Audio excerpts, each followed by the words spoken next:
Until our last video, we saw how we can create a build pipeline with the help of the YAML files.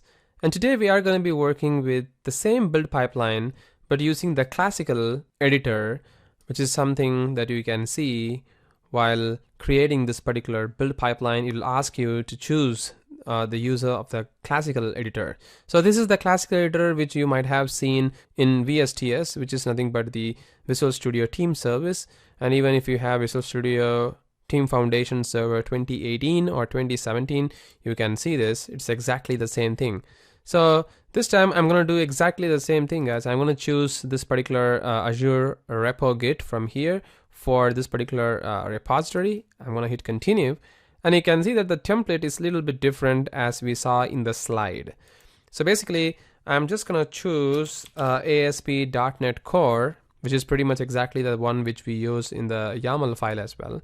And then once I hit apply, you can see that this particular window is a little bit different than from before. It is even more UI based than the one which has the editor.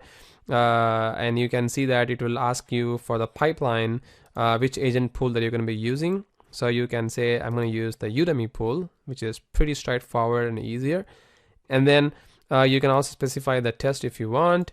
And then there is this publish. And if you want to do a copy files, you can do that as well. For instance, if I'm just going to hit the plus symbol, and if I just search for copy, and then you can see there is this copy file, so I can hit add. So this way this copy file comes in here. You might have been familiar with this as of now, because this is exactly the same thing that we did even before.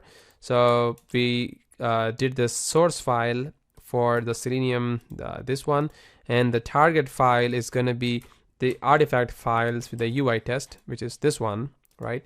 So we did exactly the same thing, and you can even see the same thing with the YAML file that we used in our previous video. So you can do that as well. That's a kind of cheat. If you don't really know what is the syntax, you can actually copy from here if you want. And the artifact name is drop, which is fine. So I'm just gonna hit save and queue. So you can see that it's gonna ask me whether I'm gonna be saving this. So I'm just gonna saving it, and the build pipeline has been created.